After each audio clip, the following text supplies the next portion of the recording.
What's good, y'all? Your boy Dread is back, and I got a 2-in-1 sports topic video for y'all today. What I want to talk about first is regarding the NBA. It's official. The ink is dry. The Los Angeles Lakers have finally acquired star center Dwight Howard, and it's been a long time coming. They've had that in the works ever since the Lakers got swept by the Mavs in 2011 playoffs. And yeah, if you're an LA Lakers fan, that is a something that you want to have erased from your memory. But it's already shaping up to be a good NBA season. It hasn't even started yet. And you know how every top tier team in the NBA has a big three. For for the Oklahoma City Thunder, you got Russell Westbrook, Kevin Durant, and James Harden. For the Miami Heat, you got LeBron James, D Wade, and Chris Bosh. And now for the Los Angeles Lakers, you got Kobe Bryant, Steve Nash, who was acquired earlier in the summer, and Dwight Howard. It don't get no better than that. And I looked on ESPN, and they said the starting lineup for next season for the LA Lakers as followed is Steve Nash at point guard, Kobe Bryant at shooting guard, Meta World Peace small forward, Pau Gasol at power forward, and Dwight Howard at center. That's it. That's right there. And even I all they had to do was just get rid of Andrew Bynum just for the trade. And I thought at first I thought that was a bad move. I'm like, okay, it's pretty much a fair trade off because to me, Dwight Howard is the #1 center in the NBA today. And I thought they was gonna get rid of do something with Pau Gasol, either get rid of him or put him on the bench. But hey, because I thought the Pau Gasol was soft, but now he won't need because his position is forward slash center. I mean, because he's a big man, he's 7 foot tall and 250 some pounds.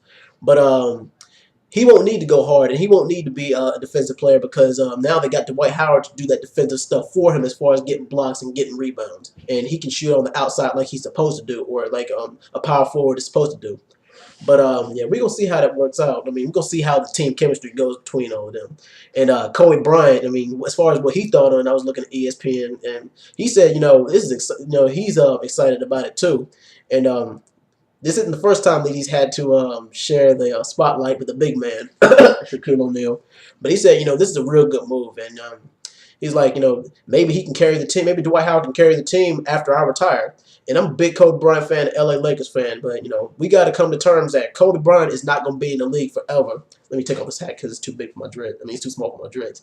But, yeah, Kobe Bryant, he ain't going to be in the league forever. And I say he probably only got about 4 more years left in him at best. And out of the 4 years he got left in him, probably only 1 or 2 of them are going to be real good years. But yeah, I definitely see them having at least 1 more title reign before Kobe Bryant retires. We're getting 1 more ring left on the But we'll see how this goes. We'll see how this plays out this season. I'm already excited about it. And let's see. My next topic is Usain Bolt and Michael Phelps. A Yahoo article I was reading stating between the two of them, who is the greatest Olympic athlete of all time? Now, both of them, like in their perspective athletes or in their respective sports, one man is the fastest man on land, the other one's the fastest land in the water, the world's fastest swimmer. Probably both these guys are the #1 best in the world at what they do.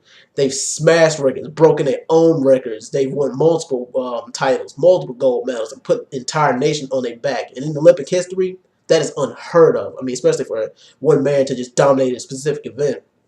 I mean, but as far as to me, who's the better athlete, it's tough. I mean, it's real tough. I mean, because like I said, it's 2 different things, and I kind of compared both of them to real life superheroes. I said, I said Michael Phelps was the real life Aquaman, and I said Usain Bolt was the Black Flash. But as far as who I think is a better poster boy for the Olympics, as in who's the face of the Olympics, I'd have to give that to Michael Phelps. I really have to say that. I mean, because America is a real big juggernaut in the Olympics. I mean, Americans dominate worldwide sports, but I gotta say Usain Bolt is slightly the better athlete. I mean, then again, that's just my opinion.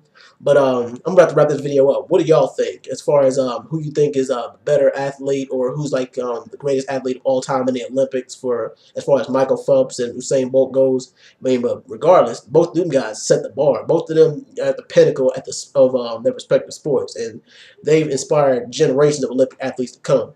And as far as the trade for the LA Lakers or the LA Lakers acquiring Dwight Howard, what do you guys think of that? Well, anyway, I'm out, guys. Tell me what y'all think. It's been Dread, man. Peace.